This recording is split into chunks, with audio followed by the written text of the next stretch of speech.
Sa mapa, biro lang ito. Dalawang isla, isang bansa, isang patak ng asul sa gitna pero walang tulay. Bakit kaya? Alamin natin sa episode na yon ng Map Pack. Ito ang New Zealand. Ang hilagang isla ay tinitirhan ng karamihan habang sa timog, isla matatagpuan ang mga tanawin. Ang Cook Strait ang tubig sa pagitan nila. Ang kipot na ito ay dapat magdugtong sa highway at rail system ng bansa para maging tuloy-tuloy na network. Sa papel, malinaw ang solusyon, magtayo ng tulay o tunnel. Sa pinakamakitid, ang strait ay mahigit 13 milya lang ang lapad. Hindi ito karagatan, parang simpleng biyahe lang. Mas malayo pa ang binibiyahe ng iba papasok sa trabaho. Ang Øresund Bridge Tunnel na nag-uugnay sa Denmark at Sweden ay may habang halos 10 milya at ang isang bahagi nito ay artipisyal na isla. Ang Seikan Tunnel sa Japan ay 34 na milya ang haba at earthquake-proof na parang nagyayabang na lang sila. Ang New Zealand, isang moderno at mayamang bansang may kakayahan sa inhinyeriya, ay nananatiling old school. Bangka pa rin ang gamit sa pagdugtong ng dalawang pangunahing isla kahit mahigit 100 taon na ang lumipas. Nakapantayo na sila ng skyscraper, dam, at set ng pelikula ng mga Hobbit. Pero tulay? Wala. Parang imposible raw. Sobrang hirap. Mapapaisip ka, bakit kaya? Bakit ang pangunahing road trip mula Auckland papuntang Christchurch ay may 3 oras na biyahe sa dagat? Hindi lang ito layo o tubig. Isa itong siksik na parada ng pinakamasasamang ideya ni Inang Kalikasan, sabay-sabay na nangyayari sa iisang lugar. Ang maliit na inosenteng kipot na yan ay natural na hadlang na napakamarahas, napakapanganib at sira na niloloko ang mga inhinyero sa maraming henerasyon. Ang pagtatayo ng tulay dito ay hindi lang proyektong pang-inhinyero, kundi digmaan laban sa planeta at siya ang nananalo. Simulan natin sa hangin. Hindi lang basta hangin ang meron sa Cook Strait, dito mo mararanasan ang Roaring Forties at hindi ito cosplay club na pangdigmaan. Ang New Zealand, dahil sa mahusay na real estate decisions, ay nasa express lane ng mga hanging kanluran sa Southern Hemisphere. Sa pagitan ng 40 hanggang 50 degree timog latitude, parang nasa pandaigdigang wind tunnel ka, hindi lang basta namumuhay sa karaniwang panahon. Ang Cook Strait ang imbudo nito. Hinuhuli nito ang matindi at mailap na galit ng dagat at pinipisil sa pagitan ng dalawang isla. Hindi lang ito malakas na hangin, madalas tayong makaranas ng malalakas na hangin kahit maganda ang panahon. Ang 56 milya bawat oras na hangin ay hindi nakakaiba at pangkaraniwang Martes lang, hindi ito babala ng bagyo. Isipin mo ang multi-bilyong dollar na suspension bridge sa ganong kondisyon. Ang tawag ng mga ininyero dito ay aeroelastic flutter. Sa madaling salita, Mayday! Ang mataas at mahabang tulay sa ganong hangin ay parang gustong maging pakpak, hindi lang tinutulak kundi parang hinihikayat pang lumipad. Kahit anong disenyo, kailangan ng matindi at radical na aerodynamic na hugis para lang mabuhay. Malalaking damper, nababanat na mga dugtungan at mga lagusan sa kalsada para makadaan ang hangin. Bawat bahagi ay laging nasa matindi at marahas na pag-vibrate. At hindi ito tuloy-tuloy o predictable na hangin. Bigla-bigla ang pagbabago ng panahon dito. Mula sa banayad na hangin, bigla itong lalakas na parang lilipad na ang mga meble sa Arden bago ka makarating sa downtown Wellington. Problema number 1, pagtatayo ng pinakamahal na wind chime sa Hurricane Alley. Sabihin na lang natin sinuwerte ang mga ininyero. Sa kung anong paraan, nakagawa sila ng tulay na sapat ang bigat para hindi matangay ng hangin. Ngayon, kailangan naman nilang harapin ang tubig.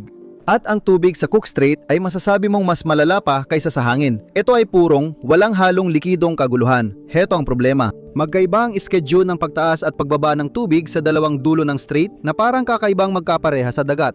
Ang North Island malapit sa Wellington ay kasabay ng pagtaas at pagbaba ng tubig sa Pacific Ocean habang ang South Island malapit sa Picton ay sumusunod sa ritmo ng Tasman Sea.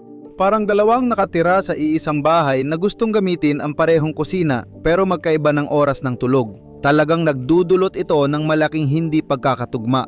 2 beses kada araw, napakaraming tubig ang dumadaan sa makitid na 13 milyang puwang kapag mataas ang tubig sa isang bahagi at mababa sa kabila. Ang resulta ay isang ilog na may bilis na 8 buhol sa kipot, mabilis na agos na nililinis ang ilalim ng dagat at gumagawa ng mga bangin. Nagdadala ito ng malalaking ipo-ipo at alimpuyo, parang tuloy-tuloy na hydraulic stress test sa kahit anong humaharang. Kaya ang malalaking pier ng tulay na nagkakahalaga ng bilyong dolyar kailangang ibaon sa sahig ng dagat na nililinis ng malakas na agos 24 na oras sa isang araw, 365 araw sa isang taon. Laging nasa gitna ng malakas na agos ang pundasyon ng pier, palaging hinaharap ang pagguho, presyon at paginangdulot ng paulit-ulit na puwersa. Akala mo mahirap na ang trabaho mo. Kailangan talagang maging dambuhala ang mga ito sa larangan ng inhinyeriya, balot ng matitibay na materyales at pinalakas para lang manatiling matatag. At yan pa lang ang agos, hindi ko pa nga nababanggit ang mga alon. Bago ang lahat, kung trip mo ang ganitong usapan sa mapa, pindutin ang subscribe. Ang tagal ko na kasing naliligaw sa Google Earth, parang may Stockholm Syndrome na ako. Ang hangin ay umaagos sa isang direksyon at ang agos ng dagat ay mabilis sa kabaligtaran. Tinatawag itong confused o magulo ng mga mandaragat. Iyan ang technical na tawag, confused. Ibig sabihin, hindi maayos at sunod-sunod ang mga alon. Wala silang pattern. Parang chaos theory na may kasamang sabog ng tubig. Ang maikling alon na dulot ng malalakas na hangin ay bumabangga sa agos ng tubig dagat dahil sa taib. Ang alon mula sa katimugang karagatan ay tumatama at bumabalik sa baybayin, nagbabanggaan sa ibang alon. Ang resulta? Isang dagat na matatarik, matutulis at hugis piramidang mga alon na nanggagaling mula sa lahat ng direksyon sabay-sabay. Parang mosh pit ng galit na tubig. Ang kalmang araw ay pwedeng maging 20 talampakang taas na digmaan ng tubig sa ilang minuto at talo ka dito. Kaya ang mga haligi ng tulay na yon hindi lang basta nasa mabilis na ilog. Parang nasa isang napakabilis na washing machine na puno ng tubig dagat sila, may lindol at maraming malalaking bato. At marami pa raw iba, syempre. Nabanggit ko na ang hangin, nabanggit ko na ang tubig at ngayon pag-usapan naman natin ang isang bagay na kailangan mo para maging matatag, ang lupa.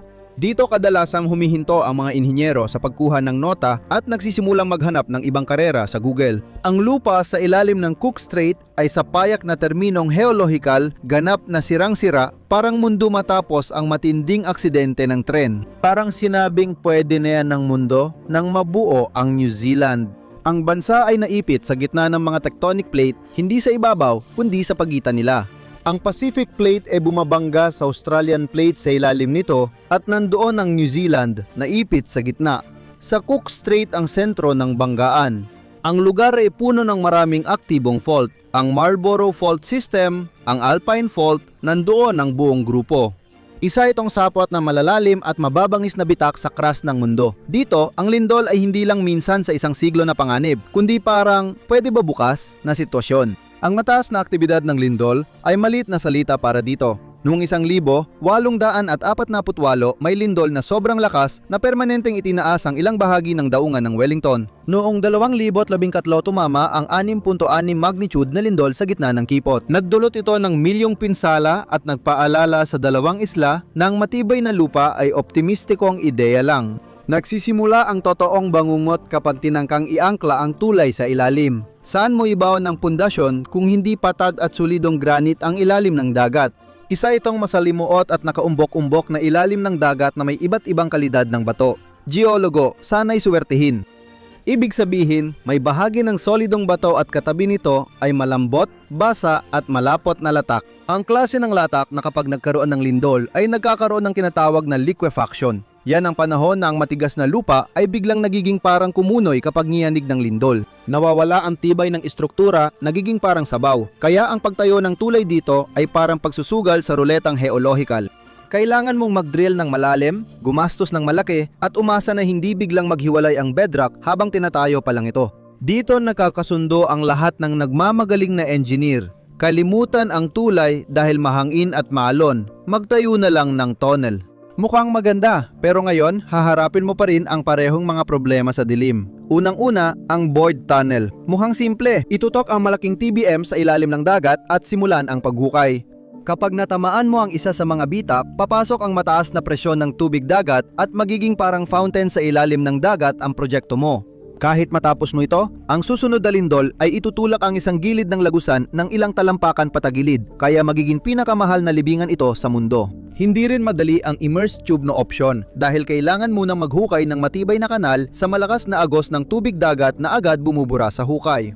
Kailangan mong ilagay ang konkretong seksyon na kasing laki ng gusali sa tamang pwesto at ilubog ito ng eksakto sa milimeter kahit binabanata ng alon mula sa lahat ng direksyon. Para kang naglalaro ng Lego sa ilalim ng dagat sa gitna ng malakas na agos at inilalagay mo pa ito sa hignang dagat na pwedeng maging parang likido kahit kailan. Dalawang hindi magandang opsyon, bawat isa may sariling paraan ng pagkabigo na naghihintay lang mangyari.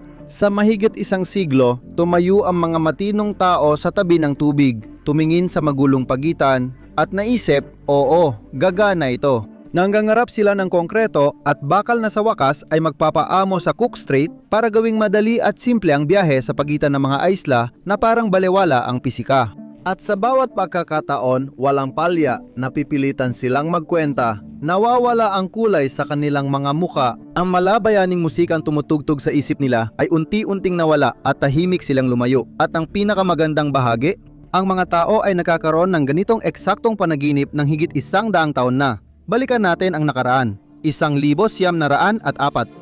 Ang teknolohiya noon ay pinapatakbo ng singaw at matitikas na bigote. Punong ministro Richard King Dick-Seddon, isang lalaking kilala sa malalaking ambisyon, ang nagay ng ideya sa isang mabilisan niyang pag-iikot sa buong bansa. Ipinagmalaki niya ang sobrang pondo ng gobyerno para sa malalaking infrastruktura gaya ng proyekto sa irigasyon at pagpapalawak ng riles. Uy, bakit hindi na lang isama ang isang lagusan sa Cook Strait para pagdugtungin ng mga isla? Panukala ito para sa 2025 gamit teknolohiya ng 1904 noon, pinag-aaralan pa lang ang mga biplane. Wala pa noon ang Model T Ford. Subukang tawirin ang bangin gamit ang meron sila ay di ambisyon kundi optimismong naghahanap ng kapahamakan. Diretsong tinanggihan ng mga ininyero dahil kulang ang materyales at paraan para kayanin ang matitinding agos at lalim ng kipot. Hindi seryosong tinalakay ng parlamento ang pagpopondo dahil sa mahigpit na budget para itong pagtatayo ng hagdan papuntang buwan sa inhinyerya. Lumipas ang mga dekada. Pagdating ng dekada 1900 at 60 ito ng ginintuang panahon ng paniniwalang kaya nating itayo ang kahit ano.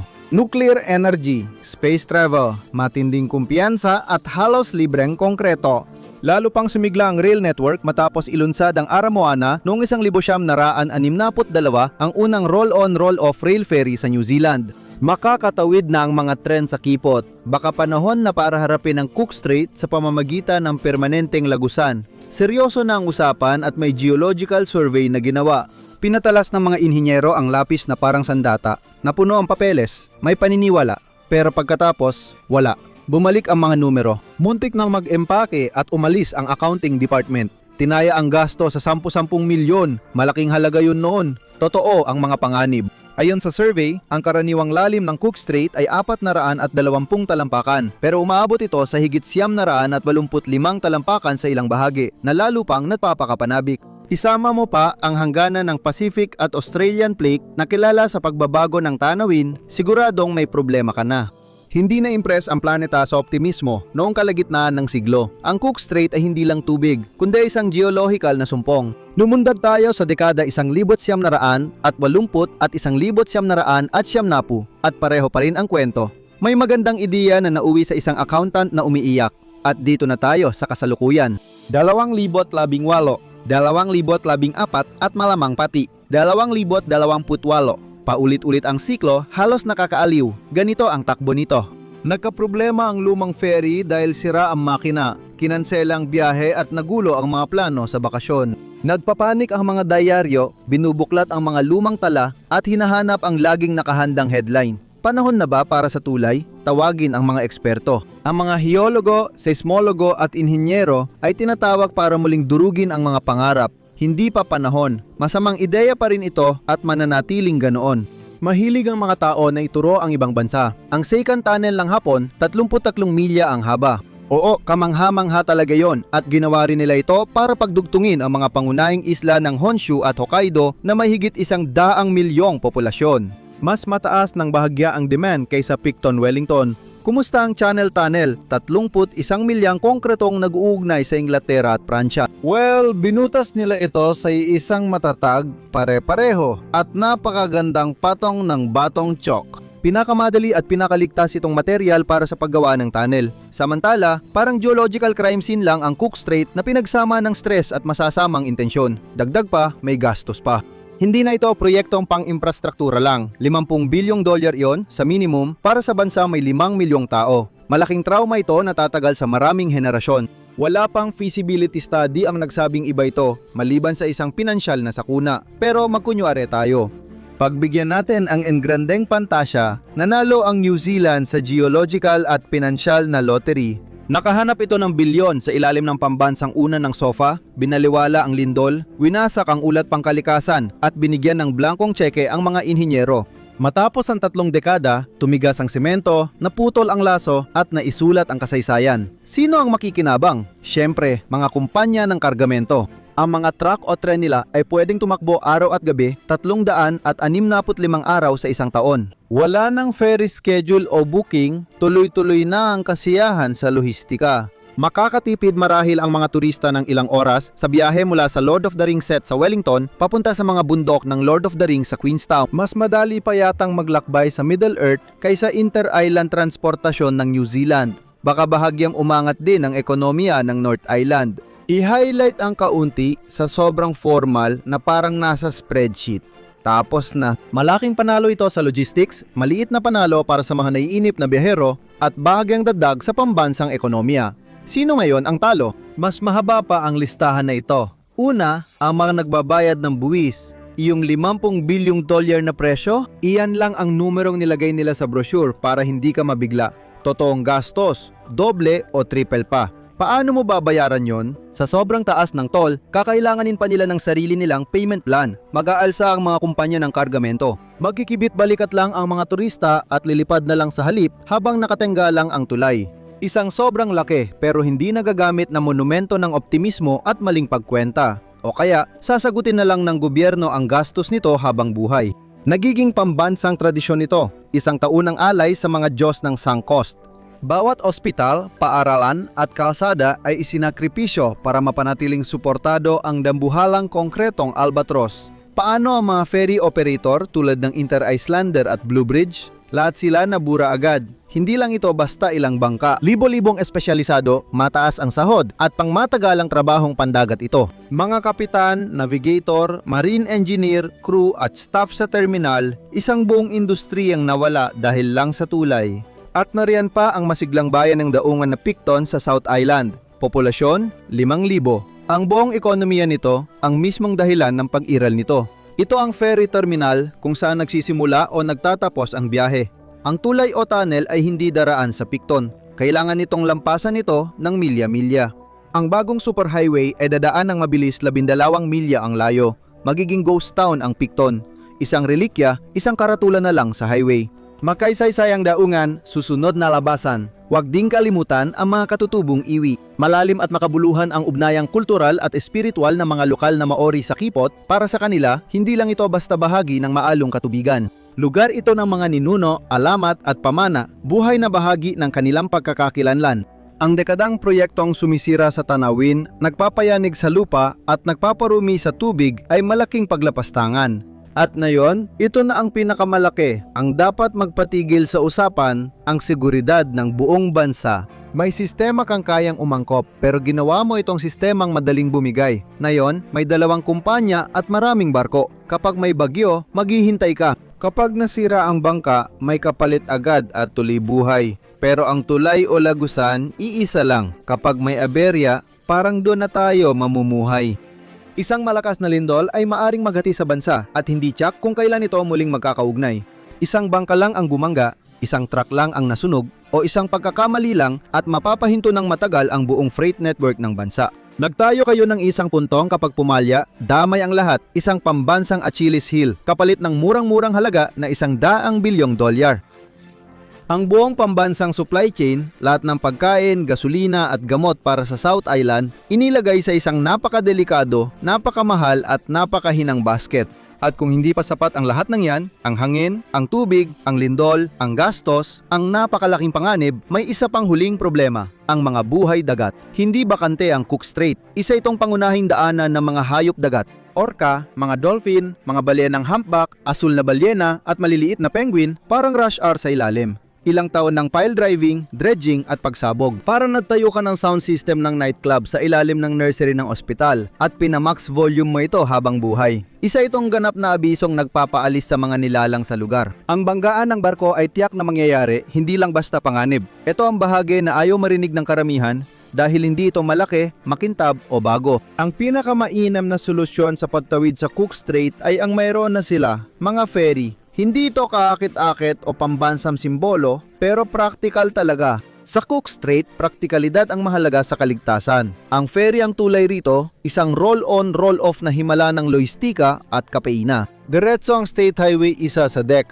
Diretso ring sumasakay ang mga bago ng tren. Mga truck, camper at turista ay tumatawid sa lumulutang na highway na ilang dekada nang gumagana. Luma na ang mga barko. Ang Arateri ay sumadsad noong 2024. Tumirik ang Strait Faronia at ang iba ay umuugong pa, parang ako tuwing bumabangon sa sofa. Pero nadadala ka pa rin nila sa pupuntahan mo. Ang pag-upgrade ng terminal at pagbili ng bagong fleet ng modernong barko ay daan-daang milyon ang gastos. Tulay, 10-10 bilyon. Magkaibang level at laro talaga sila. Kaya matapos ang lahat ng usapan sa geological na kaguluhan at pagkabangkarote, ang ferry ay hindi lang backup. Ito lang ang planong hindi ka dadalhin sa therapy. Hindi pampalubag loob ito. Ito ang realidad, aprobado ng pisika. At may 4 na simpleng matitibay na dahilan kung bakit panalo pa rin ang mga ferry. Una, flexibility. Ang tulay ay isang hindi natitinag na block ng konkreto. 4 na linya ay 4 na linya. Walang dagdag o bawas, kahit holiday o tahimik na buwan. Isang kapasidad lang, walang imahinasyon. Pero ang mga ferry nakakaangkop, dagdag biyahe sa peak season, adjust schedule sa events, at palit barko kung may maintenance. Ito ang infrastrukturang may pulso. Kapag kailangan na ng maintenance ng bilyong dolyar mong tulay, pumuputok ang konkreto, kinakalawang ang bakal, at nagsasara ang mga linya, ang mga ferry umaangkop habang ang mga tulay nagkukunwaring maayos. Pangalawa, at ito ay mahalaga, redundancy. Ang tulay ay isang single point of failure. Ang sistema ng ferry ay isang network na may mga backup. Nang sumadsad ang Aratari, magulo pero tuloy ang biyahe ng ibang barko para gumalaw ang bansa. Ngayon, isipin kung tulay ang nasa ganitong sitwasyon. Isang lindol, banggaan ng barko o sunog sa truck, hindi lang maantala, wala na talaga. Walang backup o ibang daan. Isa lang itong napakamahal at magandang paradahan. Pangatlo, pamamahala ng panganib na hindi tungkol sa redundancy, kundi sa pagpapakumbaba. Iginagalang ng mga ferry ang Cook Strait. Kapag may bagyong may 49 talampakang alon na minsan lang mangyari sa loob ng isang dekada, hindi nila ito nilalabanan.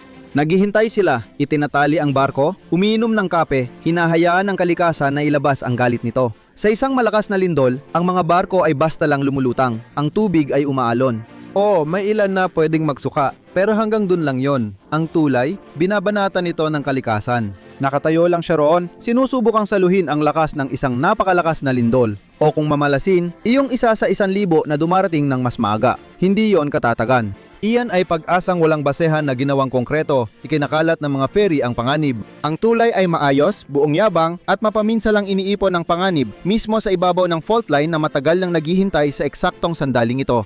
At ika-4, kakayahang umangkop. Aminin natin, may problema ang ferry fleet na yon. Luma na sila at gumagamit ng bunker fuel kaya may polusyon. Pero pwede namang ayusin ito. Ang mga bagong barko ay maaring hybrid, mababa ang emisyon o dekuryente. Pwede mong gawing moderno ang sistema paysa isang barko. Evolusyon, hindi revolusyon.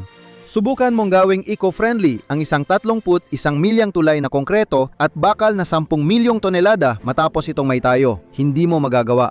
Ang carbon dioxide na malilikas sa paggawa nito ay isa sa pinakamalaking carbon emission sa bansa na magiging IOU sa atmosfera sa loob ng isang siglo. Pagkatapos mabayaran, ang mga ferry ay gagamit na ng hydrogen at kayabangan. Habang ang tulay ay nakalingon sa nakaraan, ang mga ferry ay sumusulong. Sige, sagutin natin ang ilang mabilisang tanong na madalas lumalabas. Ibig sabihin, hindi talaga ito sinubukan? Sinubukan na ito sa papel mahigit 1 siglo na, maraming feasibility studies at economic analysis ang ginawa.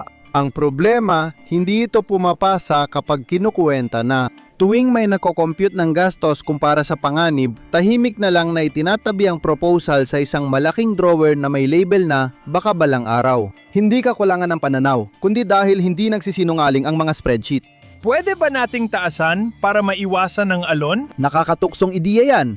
Magtayo sa taas ng alon, gaano kahirap? Sa kasamaang palad, di tumitigil ang hangin, mas nagiging malupit at galit. Habang umaangat ka, parang sumasali pa ang mga lindol. Hindi mo masusolusyonan ng problema sa alon, bagkus magdadagdag ka pa ng mga bagong problema. Mas malaki, mas maingay, at mas magastos. Paano naman ang isang tonelang tren? Ngayon, may dagdag puntos ito sa pagiging malihain, pero tunnel pa rin ito na kailangan tumawid sa parehong masusungit na tectonic plates. Kailangan din itong harapin ang matinding presyo ng lupa na parang pinipiga ng mga bato at mabilis na nagiging mahirap ang sitwasyon. Tapos, may usapin pa ng ahon. Ang paghila ng isang freight train mula sa ganoong kalaliman ay isang matinding pagsubok. Good luck na lang sa pagpasok ng sariwang hangin at paglabas ng usok ng sunog sa 13 milyang tunnel na parang isang straw na amoy diesel. Pero paano kung future tech na? Oo, parang get out of jail free card yan. Maganda ang future tech. Baka magdala ng mas epesyenteng tunneling robots pero hindi ito mahika at hindi nito naayos ang gastos. Hindi nito kayang igalaw ang mga plate o pakalmahin ang mga hanging roaring 40s. Hindi teknolohiya ang problema, kundi heolohiya at matematika na hindi nakikipag-negotiate.